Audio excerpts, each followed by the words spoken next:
Well, I'm Brother Tobias. I'm a monk of Dowie Abbey, and as Father Oliver said, I am a former parishioner from Stratford-on-Avon, so I'm absolutely thrilled to be back for Good Shepherd Sunday. The Gospel has just given us the comforting, the beautiful, and the poignant image of Christ as the Good Shepherd. But it's the defining characteristic of the sheep I'd like us to focus on. They recognize his voice. Over 1,500 years ago, St. Benedict wrote his rule for monks. The very first word of the prologue to that rule is listen.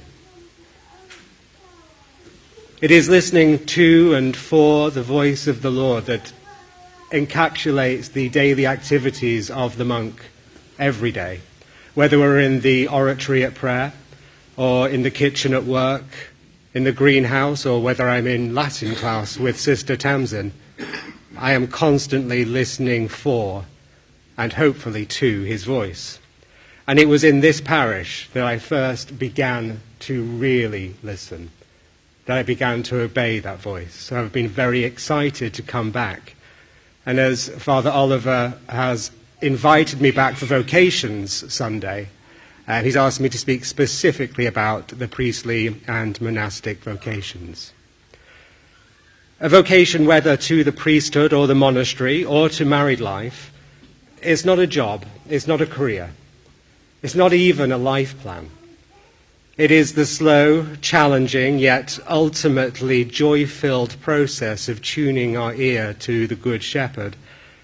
And the priestly and monastic vocations are two beautiful ways in which the Good Shepherd cares for his church.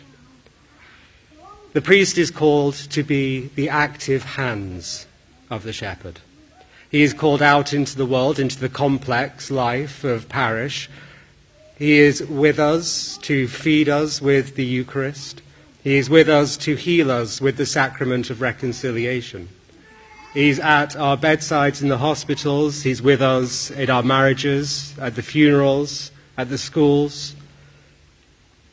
He's with us on the heights of our lives and in the valleys.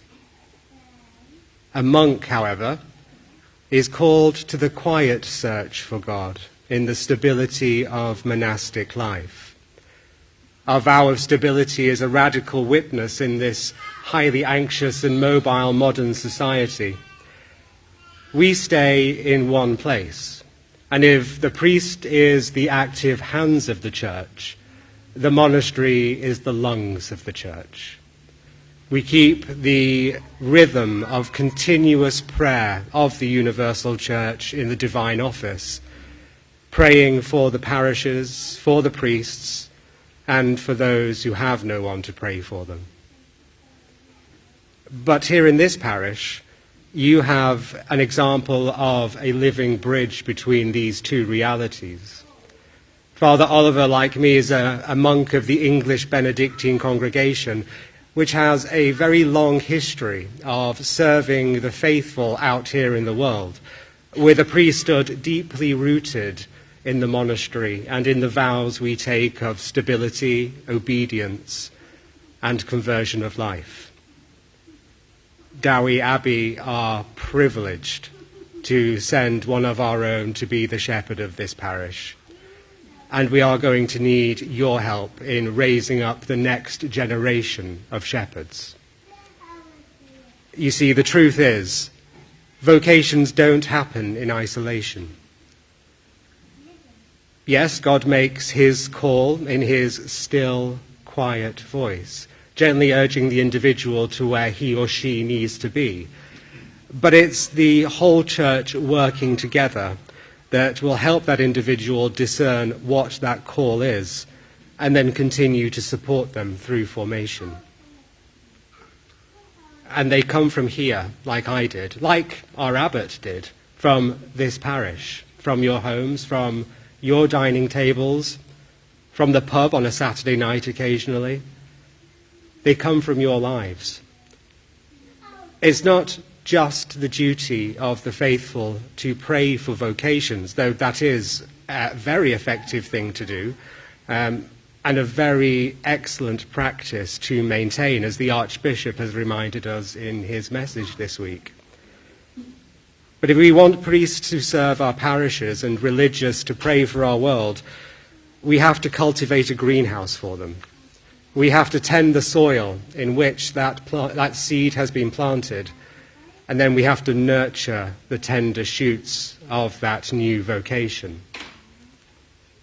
So let me ask you a challenging question.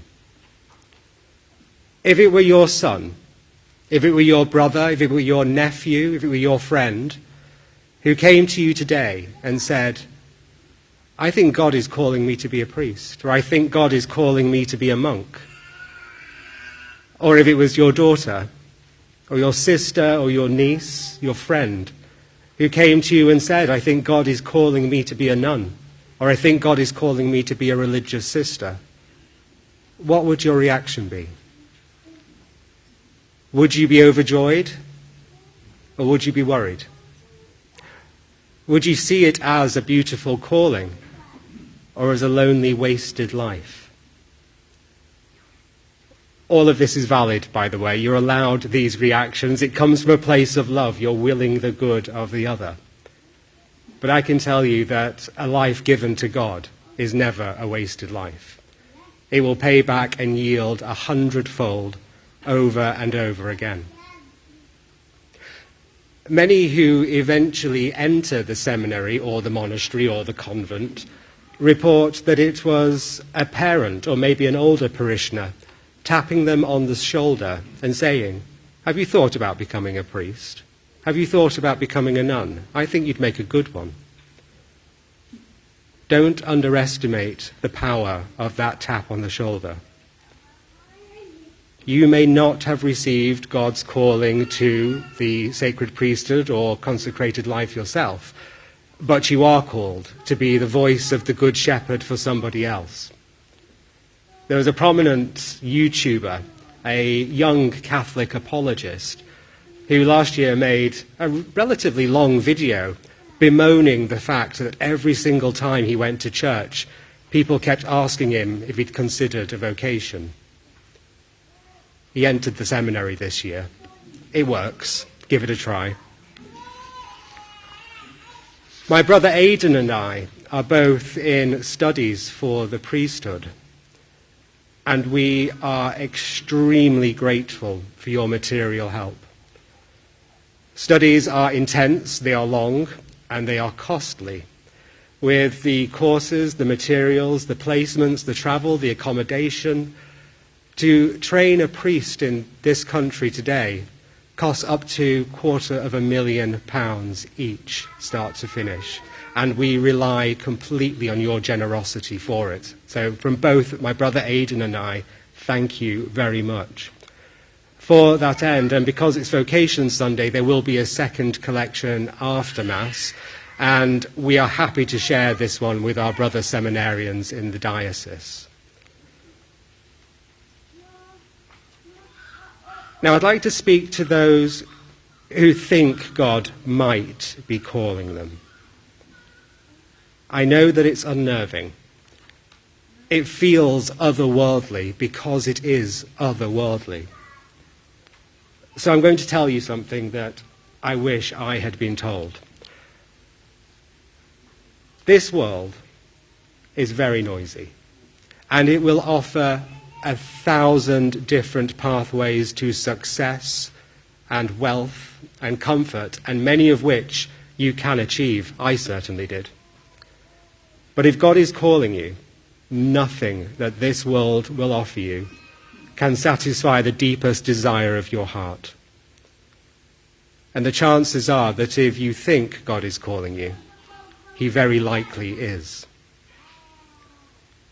So my challenge to you this week, give the Good Shepherd 5 minutes of silence a day. Turn everything off, sit in the quiet, and just say, "Speak, Lord, your servant is listening." He can do a lot with 5 minutes, and I think you'll be surprised by what you hear.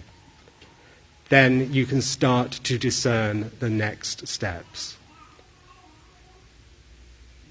In his prologue, St. Benedict captures this perfectly when he asks, what is more delightful than this voice of the Lord calling to us? See how the Lord in his love shows us the way of life. A vocation isn't a job. It isn't a burden. It is the inexpressible delight that the Lord of the universe is inviting us into his own work. Noli timere, do not fear. I really appreciate you giving me the chance to speak with you this morning. Please know that my brothers and I at the Abbey pray for you all every single day. Please do pray for us, and we would be delighted if you would come to visit us sometime. May God bless you all.